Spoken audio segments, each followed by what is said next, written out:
We welcome Paulina Porizkova and Zibby Owens to Live Talks Los Angeles. They will discuss Paulina's book, No Filter, The Good, the Bad, and the Beautiful. Paulina is a Czechoslovak-born writer, actress, and a former model. She was the first Central European woman to appear on the cover of Sports Illustrated swimsuit issue in 1984. She has starred in movies and TV shows, and she's also served as part of the judging panel on America's Next Top Model. Her debut novel, A Model Summer, was published in 2007. Zibby Owens is an essayist, memoirist, and host of the podcast Moms Don't Have Time to Read Books. She's a regular contributor to Good Morning America on ABC and other broadcast outlets, where she shares her enthusiasm for books. She is the author of the memoir Bookends, a memoir of love, loss, and literature. At the end of their conversation, I will ask some of the questions sent in from you in the audience. Take it from here, Zibby. Hi, Paulina. How are you? I'm good. How are you? I'm good. I'm excited to be talking to you here at Live Talks Los Angeles. I'm excited to be talking to you, Zibby Owens. Yay! Book maven extraordinaire. You're so funny. Well, No Filter. Last time we spoke, it was just coming out. Tell me about what it's like having your book in the world.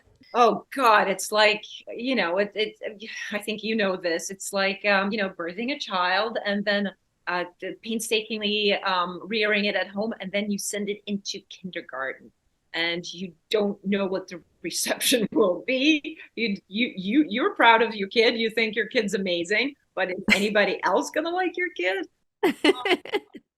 So far, yeah, it seems like kid is pretty well liked. I love that analogy so much because it's also like every grade is another opportunity where you have to redo it. And it's the same way for like every holiday, every gifting season. Oh no, now it's Mother's Day. Time to repackage, time to focus on the marketing again, So yes, it's a great analogy. Oh, thank you. Well, yes. And you know all about it because you know about books. So oh. And it comes with separation anxiety too, right? Definitely comes with separation anxiety, because as long as it's in your heart and in your home and in your hands, you have control. And now this is it. It's out of my control. Like there's nothing I can do. I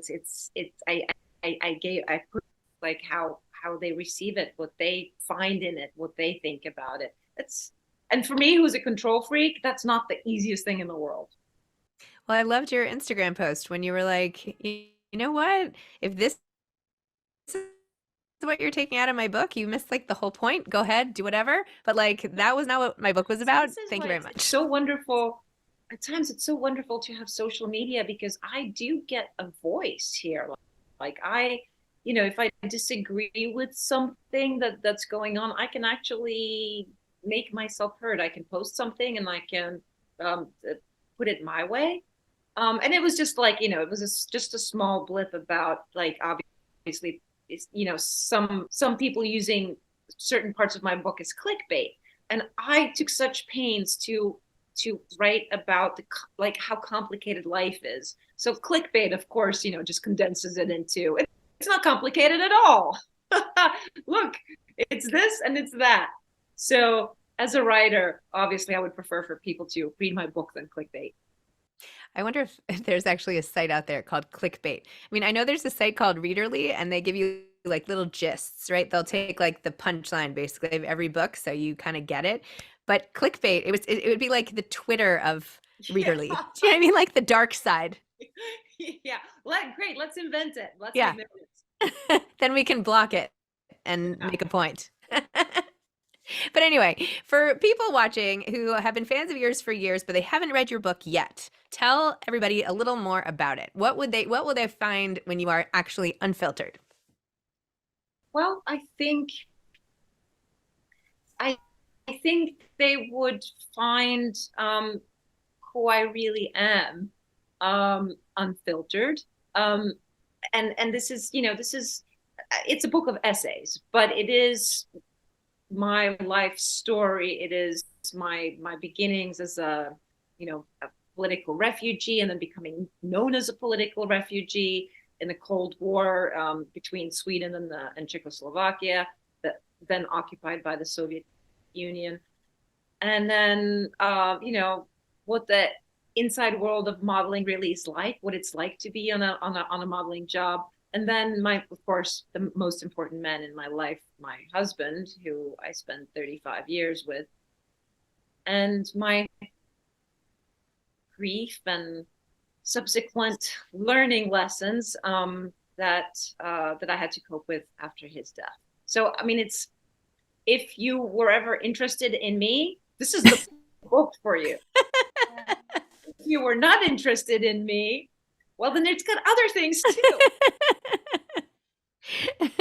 I think even if people were not interested in you before, well, first of all, they will be now after reading this story. But I think anybody who's going through so many things, which most people go through at some point, losing somebody they love, aging, dealing with their career shifting over time, dealing with people disappointing them in some way and trying to rebound, basically having to pull yourself up by your bootstraps for whatever reason. And I feel like you do that so well and show us like the path through the dark, if you will, which everyone can use. Thank you so much. That actually means a lot to me. Yeah, I think, I mean, in a way, when I was writing this book, I was still, it was 2 years after my husband's death, and I had been processing so much of all of the pain and then heartbreak of having fallen in love with a man who left me as I was moving from my home of 30 years,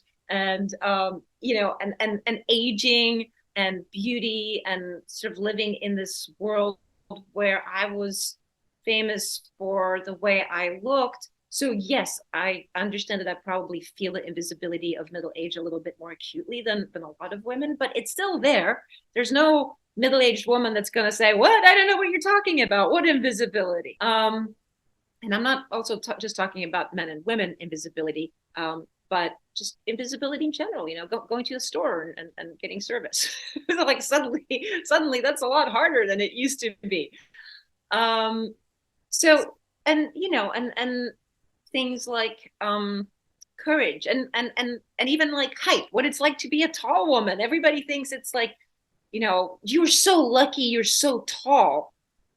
Well, guess what? It's not always that great to be tall, because yeah, what? Okay, I am 5'2", so I would like to know what possible drawbacks there are to how tall are you? 6 feet? No, I am 5'11". 5'11".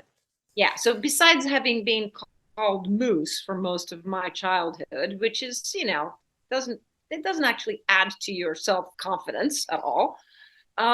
It's also, now being single and entering the dating world, height is intimidating to men. Mm. And other fantastic things that I have, I'm also tall.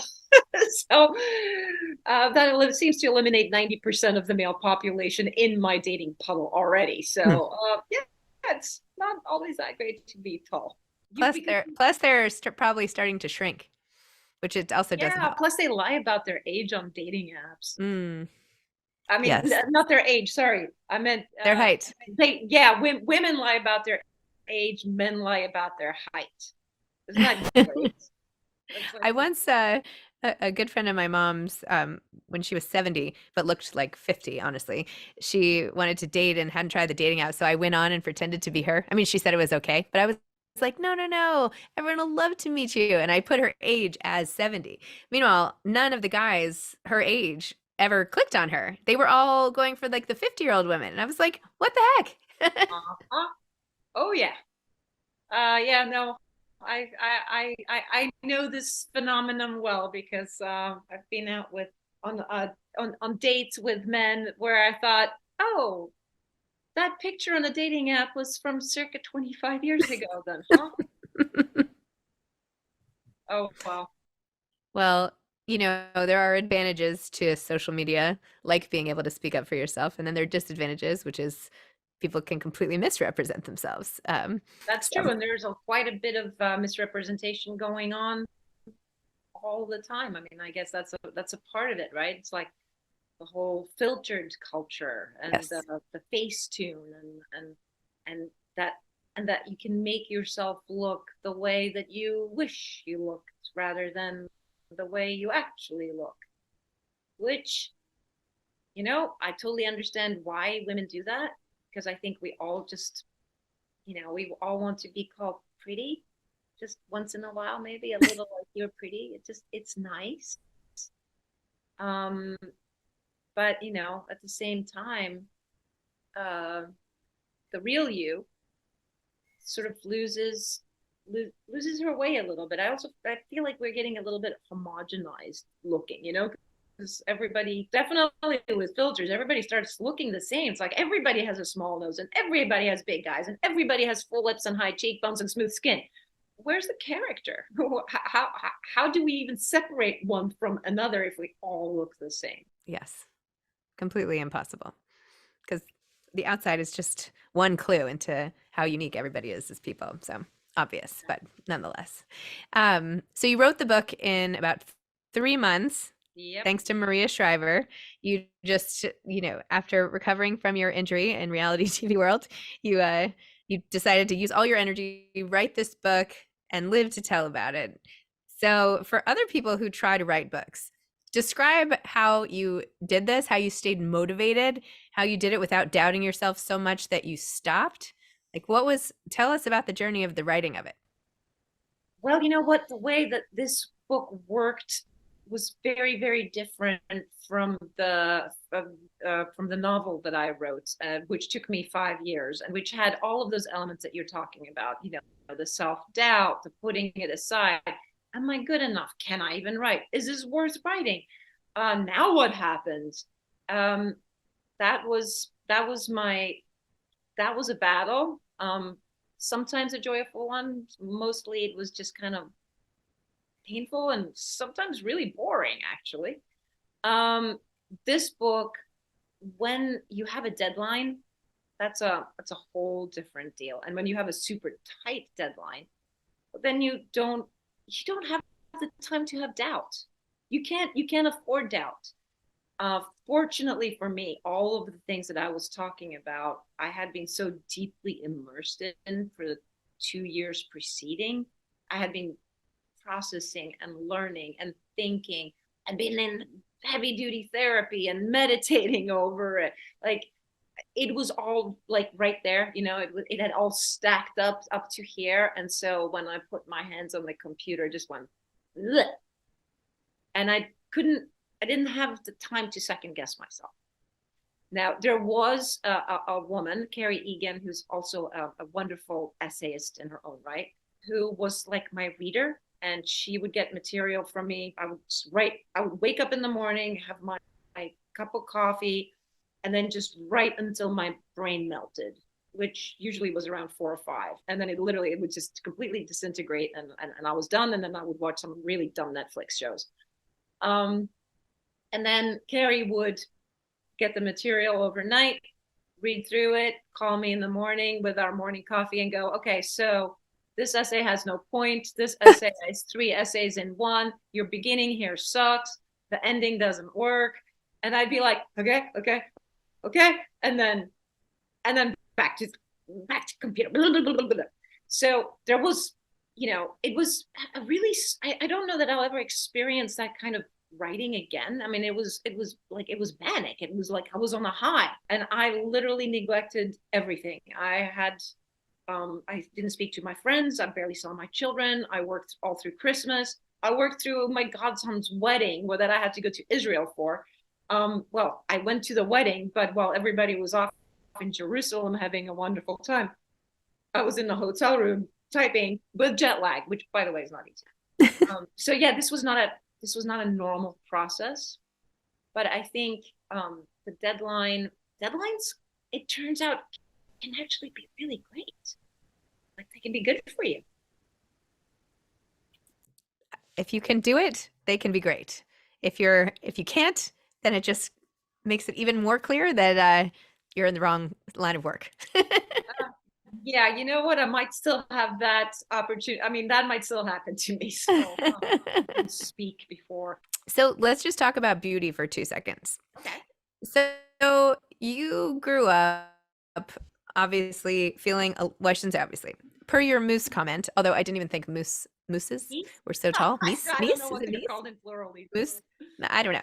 Anyway, I would have said maybe not moose, but whatever. Okay. So you grew up a little bit unsure of yourself. And as you write in your book, you had gone to Sweden where you felt very out of place, as most people would in Sweden if they didn't look like a particular, I mean, in a more homogenous society in terms of look, at least back then. Well, anyway, so you felt a little uncomfortable, a little out of place. And then you only came into your own really when you went through your modeling career and you started accepting yourself more. And then now here we are, sort of after everything. Tell me about when you felt your most beautiful. And was it actually when you were modeling, or is it maybe now? Well, well, okay. So just, just to be a little more detailed about it, it's not that I felt a little out of place in Sweden. I was severely bullied, and I was told I was an ugly, stinky communist pretty much every day in school. I was just, I was trying to tell it nicely. No, but that was my reality at the time. And so it's not like I felt, I mean, I was convinced I was ugly. So, until the age of 15, I was like, okay, so I didn't win the good looks lottery. I'm homely, so I'm going to at least be smart. So I read, Julius Caesar's collected work of art of war and listened to Schumann and Schubert. So I was going to be an intellectual because my looks prevented me from being anything else.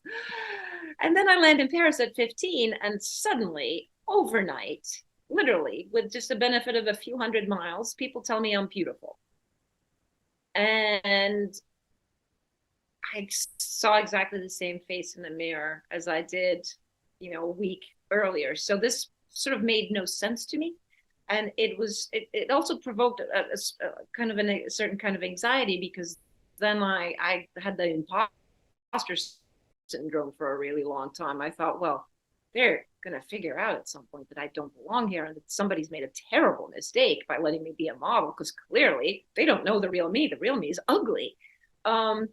So no, even though I was told I was beautiful, it just made me anxious that I somehow wasn't going to live up to it. If they only put on the good glasses, they would figure out that I actually wasn't beautiful. And that took a really long time. That sort of self-confidence, that the break in self-confidence when you're little, sort of, that drags with you for a long time.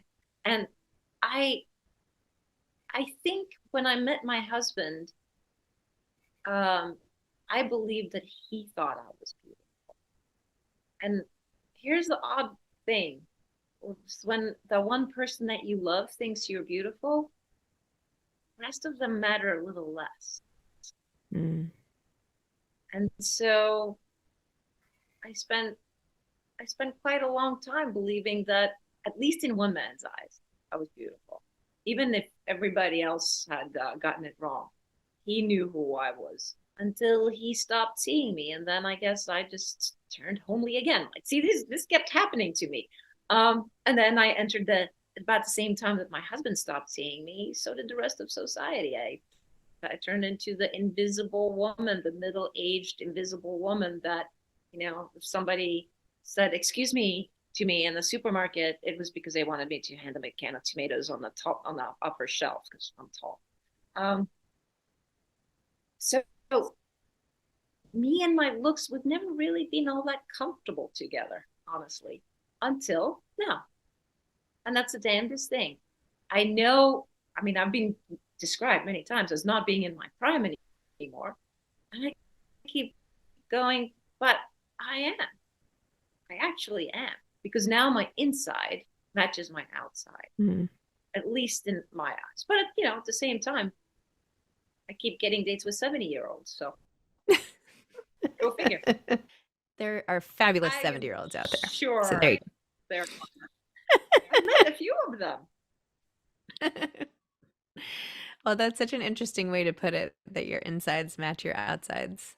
I feel like coming into your own at whatever age, feeling that sense of sort of inner confidence and knowing who you are, maybe it's that now when you know who you are, it doesn't almost matter what the outside looks like, right? It's just a Oh no, reflection. it matters. Okay, okay.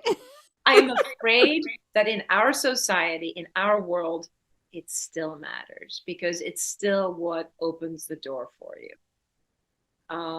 So unfortunately, it does still matter. And unfortunately, I don't wake up every morning going, oh my God, I'm so gorgeous. I mean, I look at myself in the mirror and I think, oh my gosh, today I look like an older, tired lady. Should I have some interventions done? I mean, is it time to embrace the filler or slight facelift or something? And then I have to sort of battle with this sort of this self-acceptance thing of where my inside is reminding my outside that we've gotten this far together, and the outside is reflecting all that's happened to me, everything I've been and everything I am, and it's I don't want to erase my character in order to stay pretty, I think. I love that. There's a book on midlife and aging that just came out by a woman named Lori Nataro, and she said that she was so shocked, but then realized delighted that she was so invisible that she could actually shoplift with no problem at all because nobody gave her a second glance. So she's like, okay, you sold me a bag of rotten tomatoes last week. I'm just going to take this pineapple and I'm not going to say anything about it. Not advocating theft, but just saying. Actually, advocating theft is a good idea because maybe if us invisible women band together and start stealing stuff, they're going to have to acknowledge us. So yeah, it's a great time to rob banks, ladies. For it. In terms of recovery from your reality TV jungle situation, you said you could barely move for a while. You're basically homebound. How has your body physically been as you are now, as you've gotten older, as you've gone through, as you put your body through so much stuff that most of us would not dream of being able to do? Well, I think my body is kind of a work in progress, just as the rest of me is. Okay, so the one thing about aging, which is true, is that some things are not as effortless as they used to be. I mean, that is a fact of life. Like I had slight hip arthritis before I went out to the jungle to exist without food, and being rained on every night and sleeping on bamboo logs and doing these insane 4-hour challenges every day. And yeah, and guess what? It's not good for hip arthritis, it turns out. Not at all. So I mean, at some point in the future, there's definite hip replacement in my life. Not exactly super psyched about that, but at the same time, I appreciate my body so much more. Yeah, so maybe it's not working as perfectly and smoothly, and I don't take it for granted anymore. When you're young, you take it all for granted, and now when I have a good day and I don't have pain, I am like, wow, this is great. And when I have a bad day and I'm in pain, I think, okay, I have to, limber up. I have to do this. I have to do this in order to sort of regain my mobility a little bit. And it just makes the good bits so much better. It reminds me to be grateful for the good stuff. And it reminds me to be grateful for my body the way it is now. And that's why I sometimes like to show up in bikinis and or naked on my Instagram page, because I think, damn, body, you have done so much and you've stopped, you've carried me for this long, and you deserve to be celebrated. I'm grateful for you. So yeah, it's, again, it's a balance. Yeah. It's all about the balance, right? What have you heard from your Instagram followers that surprised you, or were you surprised by the outpouring of love that came and acceptance from many people who follow you, like me? I'm still sort of amazed by it, to be honest, because when I started Instagram, well, I mean, first I was on Instagram, kind of like a lot of people are, just like, hello, here's my cooked pasta and my cat. And nobody paid attention. And then, and then my husband died. And I think the tragedy humanized me. I think it people sort of went, oh, here's somebody who I always thought had a charmed and effortless sort of a life, and they suffer too. She suffers, and I suffered quite visibly, and because I put it all down on Instagram, and I think because again, I was drowning. I did this because I was drowning. I was so desperately alone, so desperately sad, and it was COVID. There was, my friends had their own issues, their own problems, and then we couldn't see each other because there was a pandemic. So my postings on Instagram sort of became little like, please help me, I'm drowning messages, and a lot of other people were drowning at the same time, and so we found each other. And I got a lot of stories a lot of people shared their grief and their traumas and their heartaches and all of that with me, and it sort of saved me, honestly.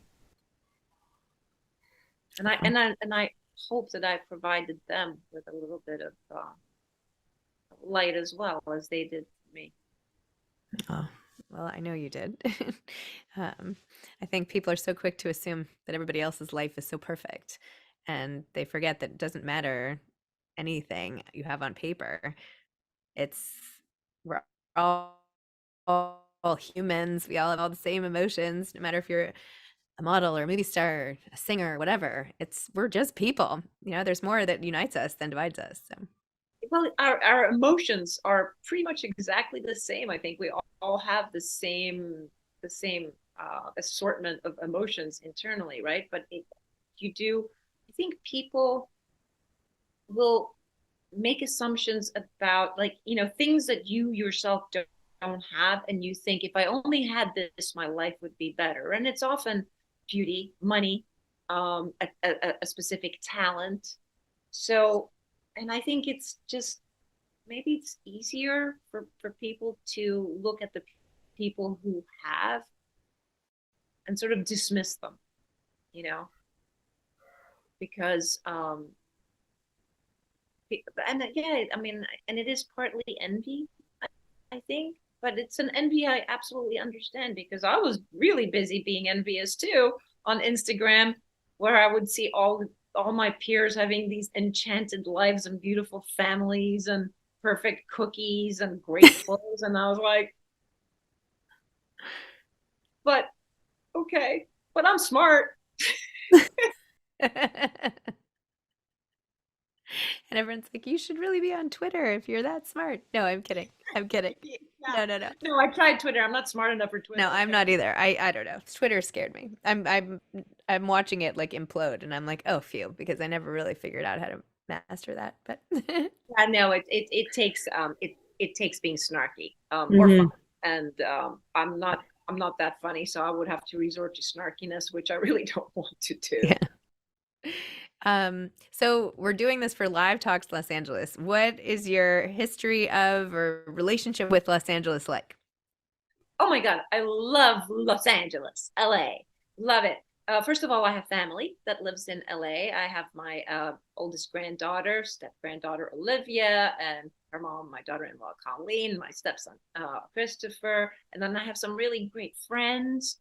So when I go to LA, it's like, it feels like another home. I mean, and we've lived there on occasion, as in, husband was doing a project, or I was doing a movie or something. So there's been chunks of time where we, rented a house and like actually stayed in LA for a while, getting to know the supermarkets and, the lay of the land. I love LA, but living there, I discovered, is a little odd, because to me, perhaps because I was born in Europe, that weather thing makes me feel like time like there's no time, like Hmm. time stands still in the way because there's no change of seasons. And so sometimes it can be a little unnerving. So I'm like, um, it's like a Groundhog Day or something. Every day is the same. Like, how can it be? That's the only negative thing. That and traffic. That's true. Oh, I love LA too. I lived there for a couple years after college, and now I'm opening a bookstore there. I'm so excited. I know in Santa Monica, Yes, that is so I know. I exciting. can't That's wait. also I one of can't my wait. favorite spots. It's like, yay, you're opening a bookstore where everybody else is been shutting theirs down. You're opening one. Go, Zibby. I know what you mean though about LA because after I lived there for a couple years, I was like without the suffering, is the summertime worth it? Do you know what I mean? Like I'm like I feel like I need to slog through winters like we're having in New York where it's so unpleasant and frigid so that I can be like, ah, this is so nice. If it's nice all the time, is it as nice? No, I kind of it's kind of a metaphor for life, isn't it? Just and I guess it suits some people, and then some people it suits a little less. Yeah, but still Still beautiful. beautiful. Oh, so much fun. Yes, so much fun. So you said you wouldn't have a writing experience again like this, where it all came out so quickly, but you must be thinking about writing something else. What is going on next? Oh yeah, for sure, obviously. Well, I've been there's a novel that's been brewing in my head for a long time now.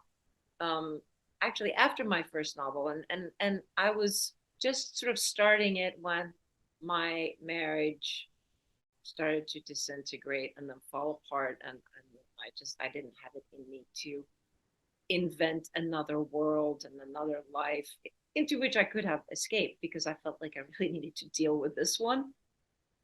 So that that idea is there, and I'm gonna here. I wanna sit down and see how long it's gonna take me to write my second novel.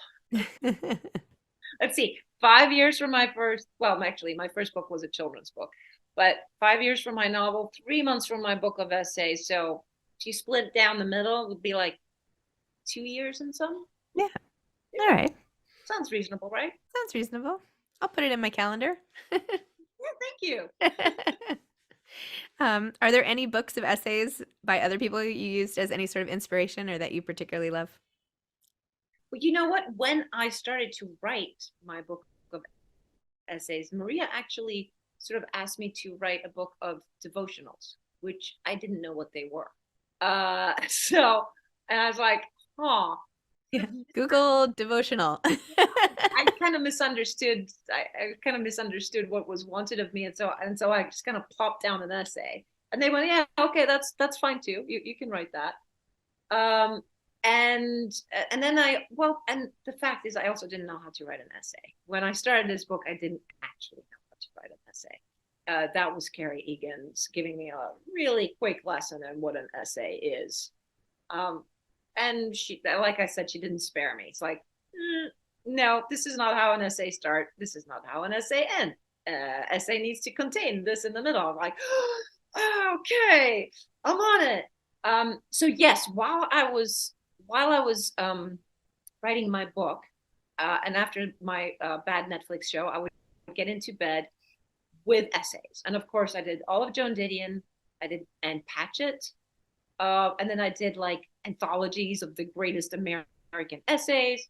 I did was it David Foster Wallace, the lobster one? Uh, so yeah, I tried to read every sort of notable essayist and book of essays that I could find, so I could sort of decode the secret of essays, so that would somehow infuse me with the power of the essay. I love that. I love essays too because you get so much from each one, right? It's like the beginning, middle of an end to it, except it's so immersive versus a short story, which I still feel like I have to like really focus on. Do you know what I mean? Like and like get into a different headspace to read one. Whereas an essay I can inhale, like I'm like a like a call with a girlfriend or something like that. Yeah, because you get the topic and then you get the conclusion. In short stories, I always feel like, could you have written like this to be a novel? Yeah. Like, why is it so short? What happened to I'm it? always slightly deprived when I read a short story. So I'm not a big short story reader because I like my books to be doorstops. Like if I love it, the more time I want to spend with it. Will you read it twice? Do you ever do that? I have I have a few books that I have read more than twice.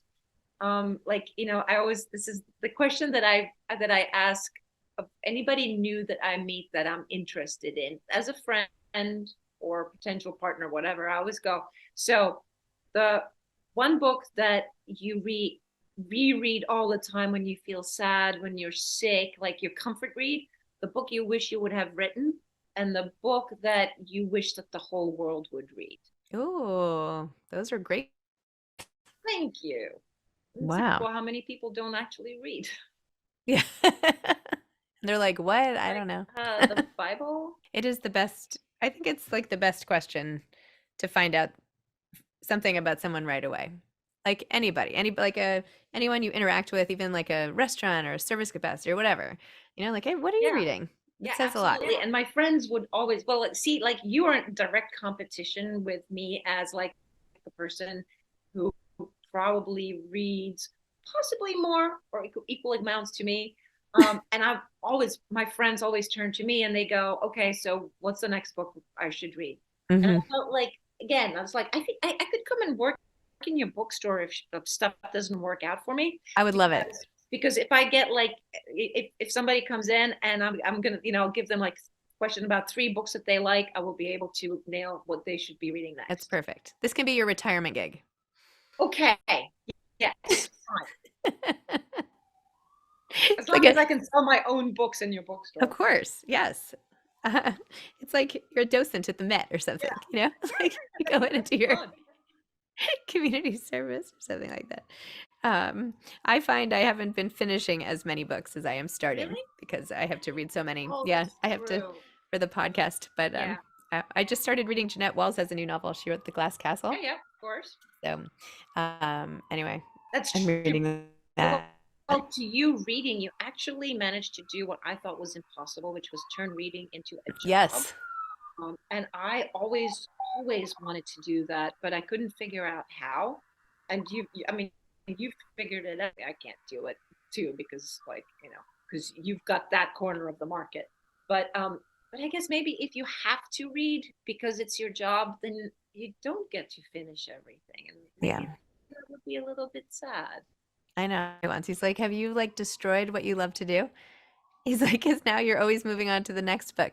But no, I don't feel. First of all, I have not cornered the market on making reading a job. There is more than enough room for anybody who loves books, the better, because getting books into readers' hands is so important. So anybody who wants to be that kind of advocate, I'm like, join the club, seriously. So it's not like that, but But don't you yeah, think that people read less these days? I feel like yes. And people are reading a lot less. someone told me that like 47% of the American public didn't read a single book in the last year. Yeah, I think I dated all of them.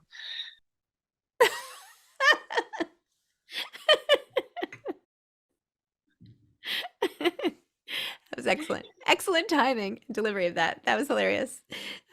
Yeah. Anyway, I found that horrifying, especially because the same person then said that the rate of, and I think it was Neil Pasricha who said it, so I'm not just like randomly crediting people, but the rate of screen time, of course, is like ratcheted up. So we're literally just replacing screens. I said to my son, I like let him use the iPad. I don't usually do that for like a day. And I was like, do you notice how much less you read? How much did you read? He's like, I did read. I was like, you read for like 2 minutes. Normally you would read for 2 hours, It just takes its place. Well, I mean, I think we're reading, but that focus that comes with reading a book is gone because now we just read clickbait. We just read tiny little snippets of this, move on to that. And it's kind of like we are all courting ADD, just Yes. like this is the thing to do, is just like jump around and not immerse yourself. I mean, even like I see like my friends or like young people watching shows while they're on the phone. I'm Yeah. like, really?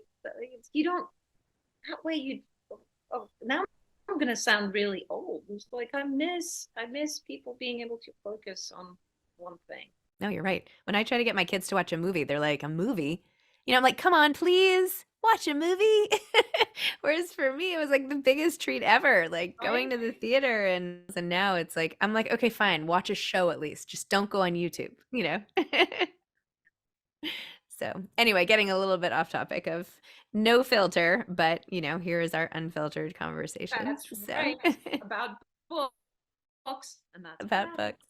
Um, I think we were going to have some questions. So if there are any questions coming, if not, I'll just keep asking my own questions. But Yeah, we do have I think I see. questions. So here's the first question. It comes from a woman who says that she's read your book and she loved the chapter. I don't know if this is the actual title, but it's "What is the Responsibility of Beauty?" And I think it was referenced in Bazaar magazine. That Mhm. led her to a question, which is, what was the most difficult chapter for you to write? Oh, well, first of all, thank you so much for reading my book. And yeah, the essay is called The Responsibility of Beauty.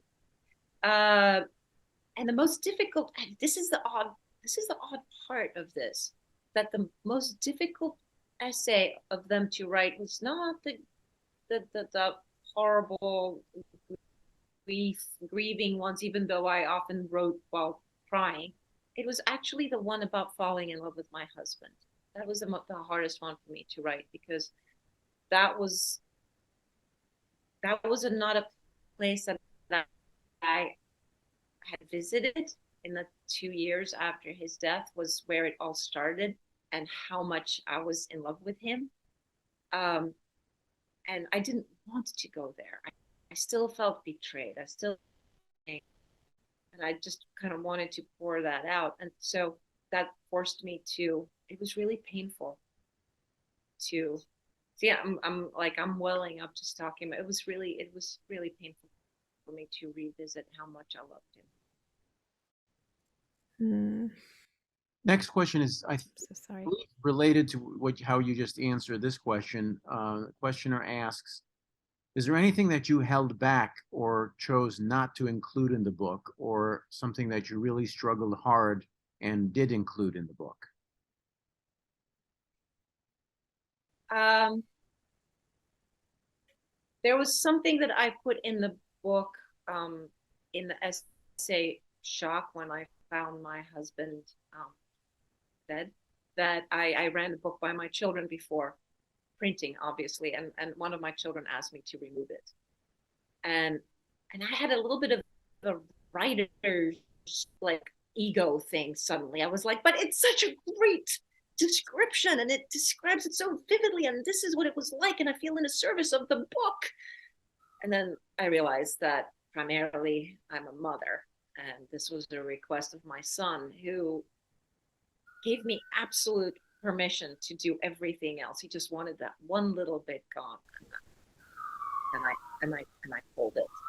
And it wasn't needed. Of course, it turns out that it didn't make or break the book by any means. Um, but wait, what was the question? I think I got lost. What did you cut out? Oh, besides that, I didn't cut anything else. Were there things I didn't include? Hell yeah.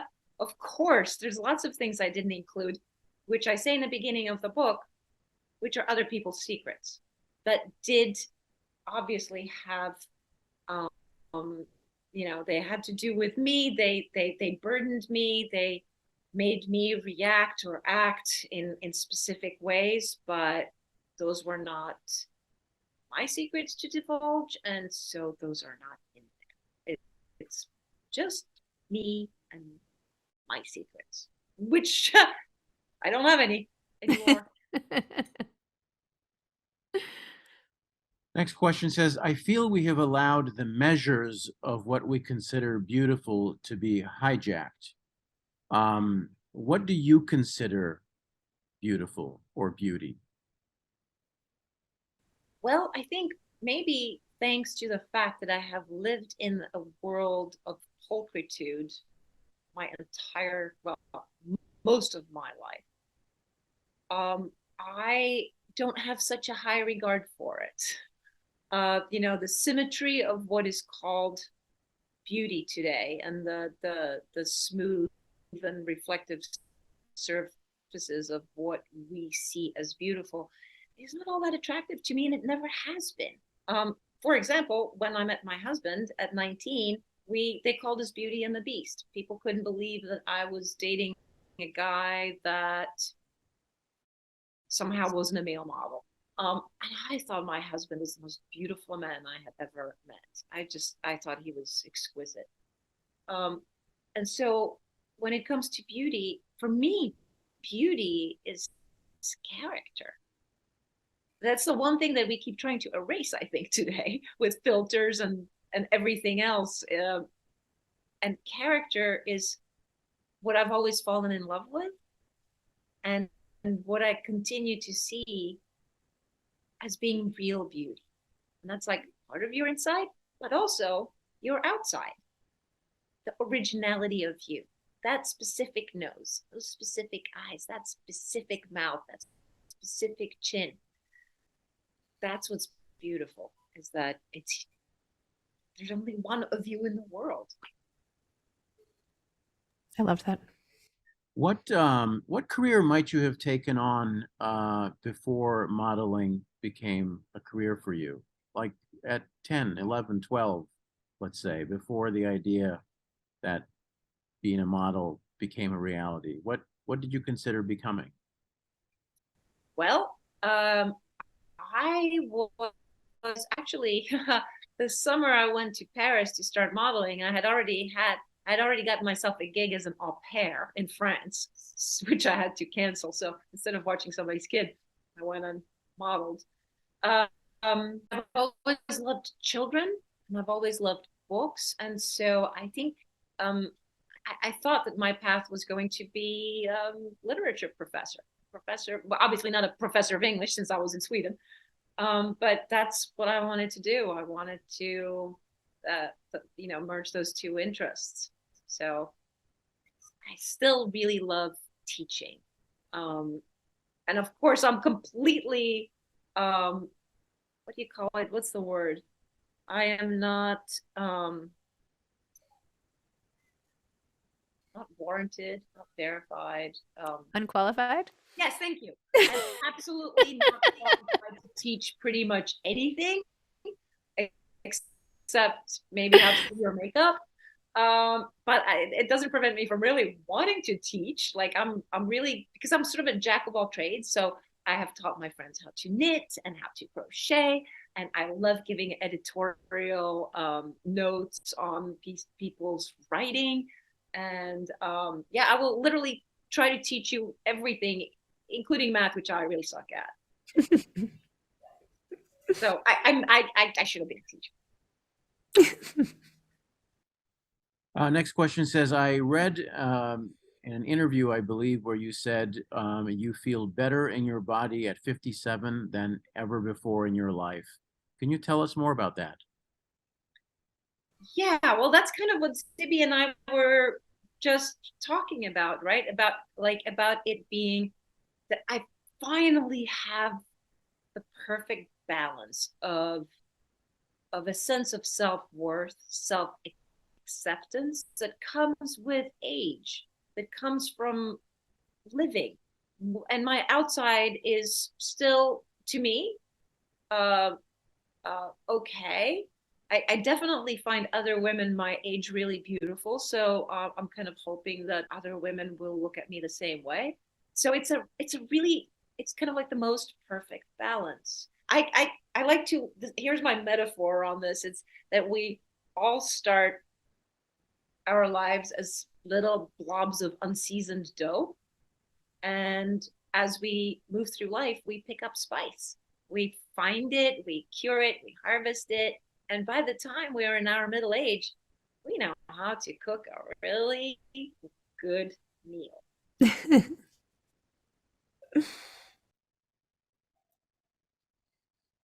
Next question comes from a woman who says, at any point during your modeling career, did you feel you were taking advantage of being objectified? Oh, here's that old question again. And I actually even put something sort of like it in my book essays, which are all these people that somehow insist that by me modeling, I was, feeding the system, which I now rail against, objectification of women. And yes, undoubtedly, this is true. Yes. But it's also a system which was made and which which which uses very young girls, children. I was 15. And how many 15-year-olds know that they are being objectified when they are called pretty clothing and given a ton of money? It's one of those questions that I think says a lot about the person that's asking the question, more so probably than even I can answer it. I like what you did there. We have time for a couple more questions. This next one is about social media. It says social media's impact on setting the standard for beauty and lots of things impacts how we respond. For example, with food, we obsess about taking pictures of food and forget enjoying the food.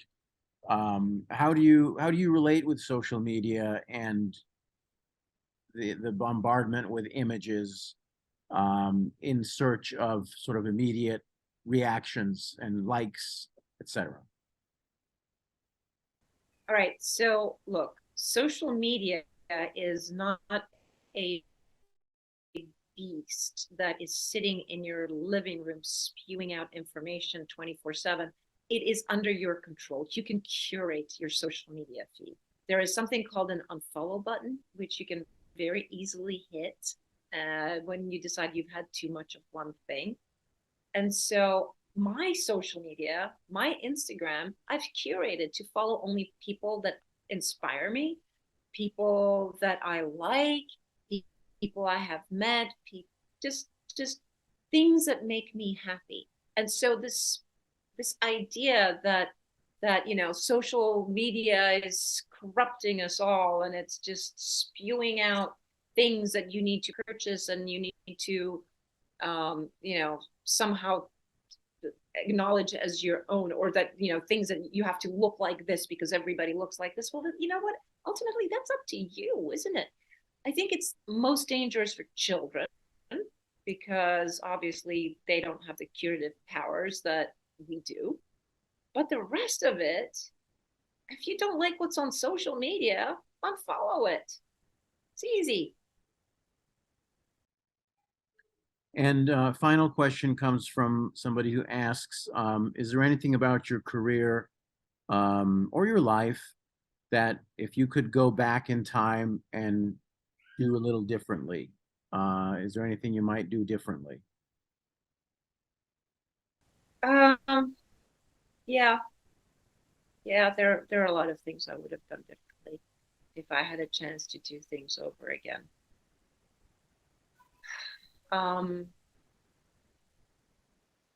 They would have not led me to where I am, obviously. And so it's almost impossible to say like which of the things I wish I had the chance to redo. But I prefer to see this question as, do you have regrets? And yes, I have regrets. But my regrets as inspiration of things I need to learn and not do anymore, how to be a better person. So having regrets is good because it means that I will stay away from committing the same mistakes. Well, that was our final audience question. I'm going to throw it back to you, Zibby, if you wanted to close with a question or comment. I will close by thanking Paulina for another wonderful chat. I really have so much fun talking to you and always learn something more about you and leave feeling better than when I started. So thank you for this delightful hour, and thank you to Live Talks Los Angeles for having us here. And Zibby, thank you so much. You're just such a warm and easy person to talk to. And I can't wait to meet you in real life next year. You too. Thank you, Zibby, for being part of this. Thanks again, Paulina, for being in our series at Live Talks Los Angeles. Thanks again for joining us. Thank you, Paulina, and thank you, Zibby. Again, Paulina's book is No Filter: The Good, the Bad, and the Beautiful. Her book is available wherever books are sold, and copies with a signed bookplate are available in the link below and in the link in the comments section. Thanks, and go on gently.